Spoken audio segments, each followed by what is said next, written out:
Bonjour et bienvenue sur Renaud Roussel Nutrition pour ce podcast numéro 6. Je souhaite aujourd'hui vous parler d'acide urique avec ce titre Acide urique, ange ou démon. Mais avant de parler spécifiquement de l'acide urique et de son métabolisme chez l'homme, je voulais vous faire part d'une anecdote que je trouve aussi navrante qu'amusante.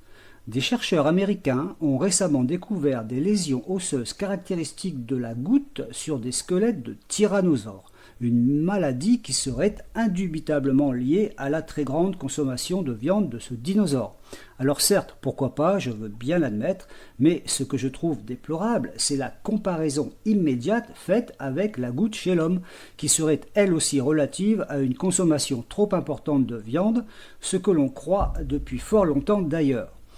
Cette découverte chez le tyrannosaure vient donc asseoir cette croyance d'une consommation de viande excessive chez l'homme comme cause principale de la goutte, mais nous allons voir qu'il existe tout de même des nuances importantes. Cette comparaison métabolique entre dinosaures et humains est tout de même un raccourci assez risible, issu d'un raisonnement soi-disant scientifique, mais qui en réalité est une réflexion on ne peut plus débile. Débile, ça veut dire faible. Lorsque l'on s'intéresse un peu à la physiologie, à la biologie et à la biochimie. Comment peut-on ne serait-ce qu'oser comparer le métabolisme de l'acide urique de l'homme à celui des dinosaures qui vivaient il y a 65 millions d'années? Que sait-on de la physiologie et du métabolisme de l'acide urique des dinosaures? Rien. L'homme a déjà un métabolisme de l'acide urique différent de celui des mammifères qui lui sont contemporains, à l'exception des grands singes. Alors, le comparer à celui des ovipares du Crétacé, c'est assez cocasse. D'ici à ce que l'on dise qu'il aurait été préférable pour les tyrannosaures de manger des croquettes de soja, il n'y a pas loin. L'anecdote étant terminée, parlons précisément de l'acide urique.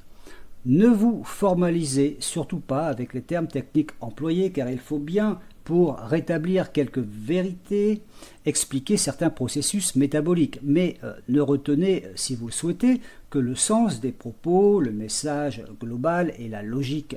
C'est en comprenant certains principes physiologiques simples que l'on peut se réconcilier avec des éléments nutritionnels qui font peur, comme le cholestérol, les graisses saturées, les nitrates et les nitrites, ou encore ici l'acide urique, alors qu'ils sont tout bonnement indispensables à la vie animale sur Terre.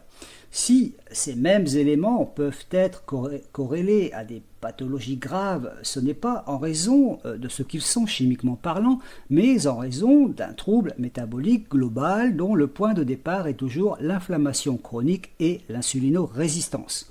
L'inflammation chronique et l'insulinorésistance sont tout ce que l'on ne veut pas avoir. C'est une perte d'autophagie, c'est-à-dire notre capacité à nous débarrasser de ce qui nous intoxique. L'acide urique est effectivement corrélé à la crise de goutte lorsque son taux plasmatique, donc sanguin, est très élevé, je dirais même extrêmement élevé, mais jamais lorsqu'il se situe dans une fourchette de normalité que l'on mesure facilement lors d'une simple prise de sang. On parle alors d'uricémie, à ne pas confondre avec l'urémie qui concerne l'urée. Ce sont deux choses différentes. Cette fourchette de normalité se situe entre 45 et 65 mg par litre. Alors rassurez-vous, il y a fort peu de chances de faire une crise de goutte avec un taux qui dépasse légèrement la valeur maximale de cette fourchette. L'acide urique est le produit terminal du métabolisme des purines chez l'homme et chez les grands singes dits anthropoïdes comme les gorilles, les chimpanzés, les orang-outans, les bonobos et les gibbons. C'est différent pour les autres mammifères chez qui le métabolisme des purines va plus loin, c'est-à-dire que l'acide urique n'est pas chez eux le produit terminal, mais nous en parlerons plus loin. Alors, qu'est-ce que les purines? Les purines sont un groupe de molécules azotées nécessaires à l'élaboration de l'ADN et de l'ARN, excusez du peu, cela signifie qu'il n'y a pas de génétique sans purines, donc pas de vie animale, pas de vie végétale et pas de vie fongique. Ça, c'est pour les cellules eucaryotes. Et pour les cellules prokaryotes, c'est pareil, pas de bactéries sans purine, car les bactéries ont aussi de l'ADN et un fonctionnement génétique, et il n'y a pas de vie sur Terre sans bactéries. On voit à quel point les purines sont importantes à l'activité cellulaire de tous les organismes, et donc de l'organisme humain. Les purines peuvent être synthétisées par l'organisme et apportées par l'alimentation, notamment par les viandes et les poissons. Donc, plus l'organisme va synthétiser ou absorber des purines, plus il va devoir les métaboliser. Et lorsque de trop grandes quantités sont métabolisées par rapport aux besoins, la concentration d'acide urique va augmenter dans le plasma. L'acide urique est soluble dans l'eau, donc dans le plasma. Et l'excédent est éliminé très activement et très facilement par les reins. Mais lorsque la concentration devient trop importante, il va se produire un phénomène de précipitation et de cristallisation de l'acide urique sous forme de monosodium urate. Et l'accumulation de ces cristaux dans les articulations va induire une réaction inflammatoire immunitaire qui peut être violente.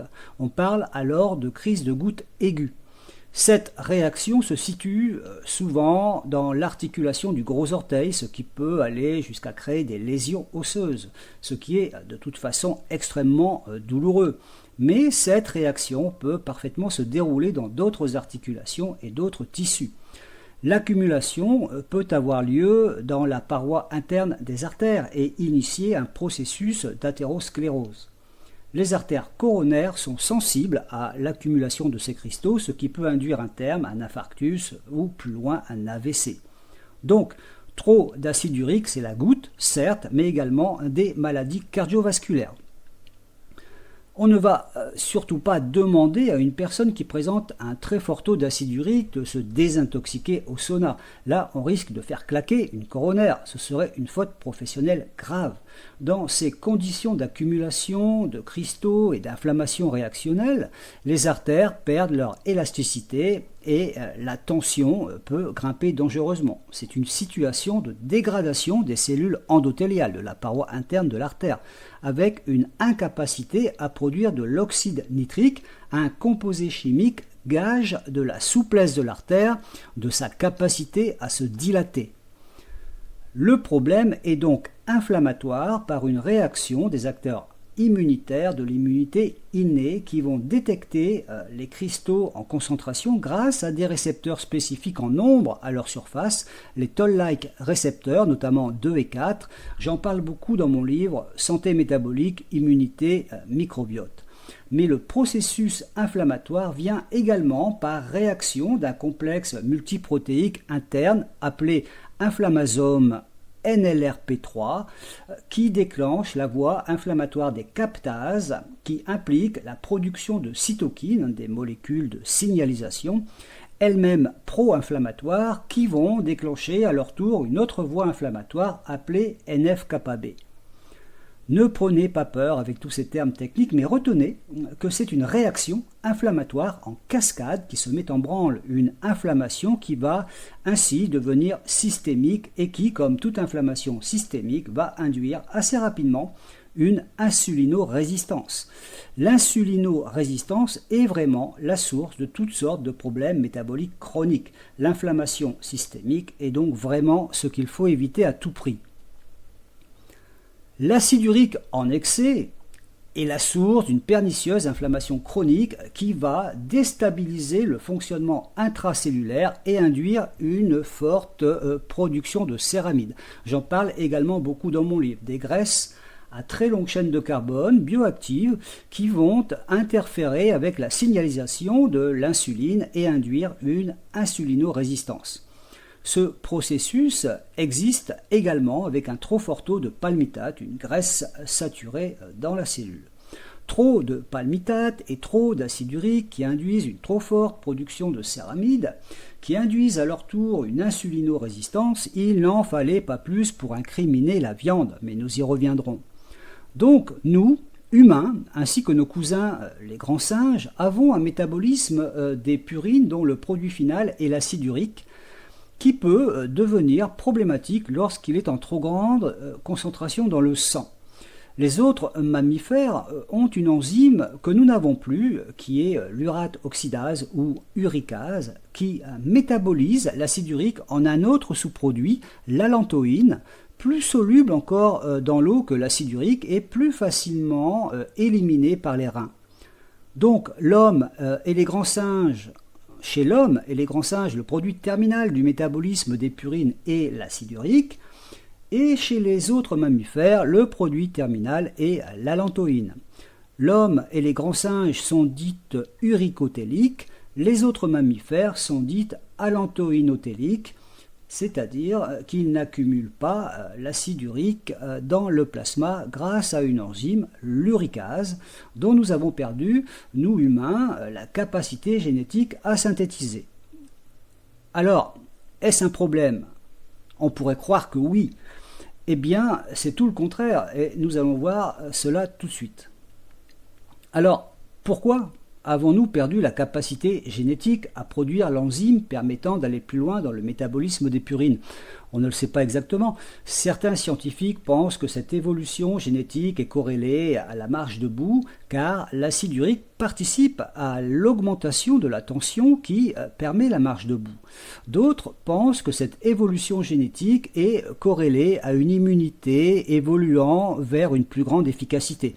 L'acide urique augmente en effet les réponses immunitaires des cellules T et permet une meilleure réaction contre les infections.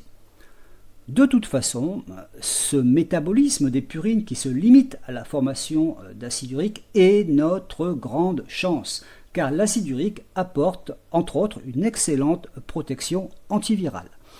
L'acide urique induit une immunité forte avec beaucoup d'interférons. Lorsque l'on baisse trop l'acide urique, on observe des réactivations virales séquentielles des herpès-virus, ces grands méchants, en raison d'une baisse d'interférons. HHV6 tout d'abord, c'est la roséole, mais plus tard c'est aussi la démence et certains cancers. Puis EBV, Epstein-Barr virus, un grand oncogène et grand pourvoyeur de maladies auto-immunes, sclérose en plaques notamment, mais également d'autres, le lupus, la thyroïdite d'Hashimoto et d'autres encore. Puis HHV7, qui ressemble beaucoup à HHV6, et CMV, cytomégalovirus, le plus gros facteur connu de diminution de l'espérance de vie. C'est documenté, c'est publié. L'oxyde nitrique, nous en avons parlé précédemment, est également un puissant antiviral.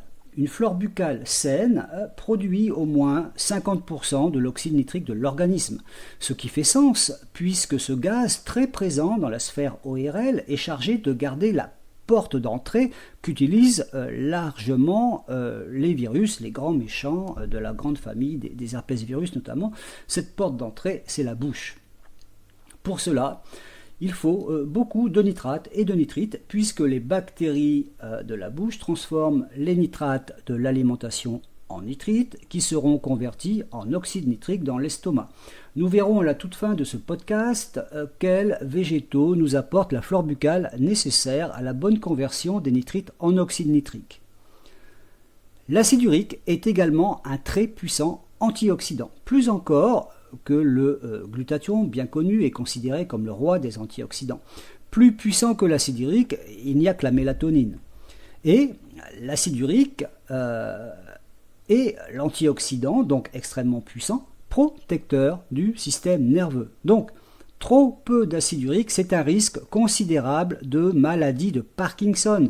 C'est très documenté et c'est publié également. Donc, attention à ne pas trop baisser le taux d'acide urique. L'acide urique doit se situer dans la fourchette haute de normalité, donc aux alentours de 55-65 mg par litre, voire légèrement au-dessus, mais pas en dessous de 45 mg par litre.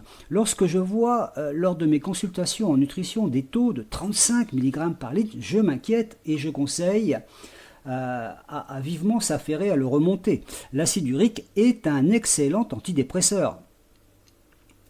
Nous avons parlé de l'importance d'une bonne flore buccale, de céramides, ces graisses particulières qui peuvent vite s'avérer problématiques, et d'acide urique protecteur du système nerveux. Eh bien, sachez que lors d'une dysbiose, c'est-à-dire l'installation d'une flore pauvre, principal sujet de mon livre, un microbiote déséquilibré, une pullulation bactérienne, et notamment des bactéries anaérobies très fortement équipées en enzymes destructrices, eh bien, les bactéries ne vont pas se contenter de rester dans le tube digestif et elles vont envahir le territoire, c'est-à-dire nous, et se propager dans l'organisme et ses différents organes. Les bactéries vont utiliser les sels biliaires comme véhicule de transport, mais aussi les céramides produits parfois en masse lors de la fermentation bactérienne des sucres, et cela dès l'estomac. Les céramides transportent en leur sein les bactéries qui adorent s'y cacher et vont, après absorption par la muqueuse, aller se déposer et souvent s'accumuler dans différents organes. Lorsque des céramides intègrent le système nerveux, les bactéries découpent alors en morceaux l'acide urique comme elles découpent les protéines structurelles et privent ainsi le nerf de sa protection. La microglie, qui est le système immunitaire du nerf, va voir les macrophages, qui sont les acteurs immunitaires qui la composent, changer de phénotype pour devenir des macrophages inflammatoires en réaction à l'agression. Les bactéries, lorsque la muqueuse de l'intestin grêle est fort abîmée, abrasée, en fonction d'une dysbiose, peuvent intégrer la microglie directement par les terminaisons nerveuses qui sont très profondément implantées dans les muqueuses. Nerfs agressés, microglies inflammées, acide urique découpé, des bactéries qui envahissent le territoire et une inflammation qui mène directement au cerveau, vous comprenez à quel point l'acide urique est important, ainsi que de bonnes muqueuses, une flore riche, gage d'une non-agressivité. Le traitement le plus utilisé dans le monde pour faire baisser le taux d'acide urique est l'allopurinol. Ce médicament est très efficace et entraîne une baisse rapide et parfois, et même souvent, trop importante du taux d'acide urique. Il existe des publications qui démontrent une forte corrélation entre allopurinol et augmentation de la mortalité, ainsi que des publications démontrant l'augmentation importante du risque de cancer, foie, poumon, côlon, prostate, ou encore d'augmentation du risque fracturaire de la hanche. Nous avons clairement vu les conséquences dramatiques d'un taux d'acide urique trop bas. Voyons maintenant ce qui peut faire grimper le taux jusqu'à provoquer des crises de goutte et même développer des maladies cardiovasculaires. Le métabolisme des purines suit tout un processus biochimique dont je vous épargne ici les détails, mais retenez qu'il passe par la voie de la xanthine, X-A-N-T-H-I-N-E, xanthine, juste avant d'arriver au produit final, l'acide urique. La xanthine est métabolisée en acide urique grâce à la xanthinoxydase. C'est important pour la suite. La viande et les poissons apportent effectivement des purines en quantité qui devront être métabolisées et induisent une production d'acide urique qui devra être évacuée par les reins lorsque le taux plasmatique augmente au-delà d'une certaine limite physiologique. Mais il existe un élément nutritionnel qui induit une production bien plus massive d'acide urique lorsqu'il est consommé en quantité, c'est le fructose. Il n'y a pas de débat à ce sujet. Le fructose est une cause majeure de crise de goutte chez l'homme. Le métabolisme du fructose, dont je vous épargne ici également les différentes étapes, se situe essentiellement dans le foie et passe par l'indispensable action d'une enzyme, la cétohexokinase, qui requiert pour son action de l'énergie, donc de l'ATP. Une grande consommation de fructose peut donc induire une déplétion d'ATP et priver le foie d'une quantité d'énergie non négligeable qui peut nuire à son fonctionnement extrêmement énergivore. Le métabolisme se poursuit ensuite jusqu'à arriver à la voie de la xanthine que vous connaissez désormais, puis à la formation d'acide urique. Le fructose a cette extraordinaire capacité à transformer le foie en une énorme machine à produire de l'acide urique en masse tant que le fructose lui parvient après ingestion. Le foie n'arrêtera pas de produire de l'acide urique tant qu'il reçoit du fructose. On voit bien que la viande n'est pas l'unique problème lorsque l'on parle de métabolisme de l'acide urique chez l'homme, et que le fructose est un réel problème tant l'alimentation moderne en apporte. Aujourd'hui, à l'heure des jus de fruits de toutes sortes, des smoothies, des salades de fruits, des glaces, des sodas et autres produits riches en fructose. Rappelons que le sucre de table contient 50% de fructose, que le miel est riche en fructose, tout comme le sucre de coco ou le sirop d'agave. Il est constaté dans les diètes très riches en produits carnés, à condition qu'elles soient en même temps pauvres en glucides, des taux d'acide urique parfaitement acceptables, même lorsque l'on multiplie par 3 l'ingestion de produits carnés et riches en acides gras saturés, dans la fourchette haute de normalité, donc un taux protecteur du système nerveux. En revanche, lors de régimes assez pauvres en viande mais riches en sucre, dont le fructose, le taux d'acide urique grimpe alors allègrement au-delà de la limite supérieure de la fourchette de normalité. Les mêmes constatations sont faites avec le palmitate, cette graisse saturée qui peut s'avérer rapidement pro-inflammatoire lorsqu'elle est trop présente dans le plasma. Le palmitate d'origine alimentaire ne fait pas grimper le taux plasmatique alors qu'il explose lors d'une consommation de sucre en tout genre, dont la farine et le fructose, en raison de la conversion massive du sucre en palmitate. Le problème avec le palmitate et l'acide urique pourvoyeur d'inflammation et d'insulinorésistance, c'est leur production massive à partir des sucres.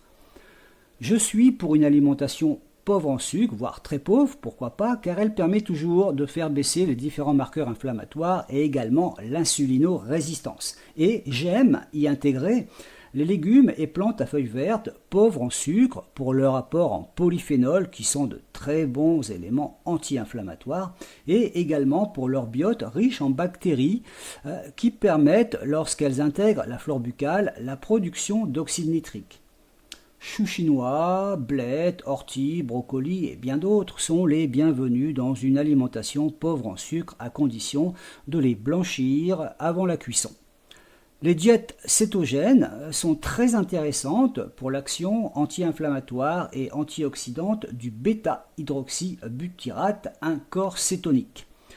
Pour conclure, acide urique, ange ou démon, eh bien, ange qui ne peut pas exercer son rôle protecteur lorsque son taux est trop bas, ange très actif lorsqu'il reste dans la fourchette de normalité, et démon lorsqu'il est largement au-dessus de la norme.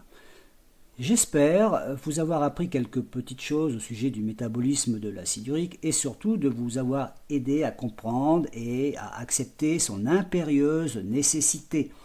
Il n'y a pas de cerveau heureux sans un acide urique conséquent.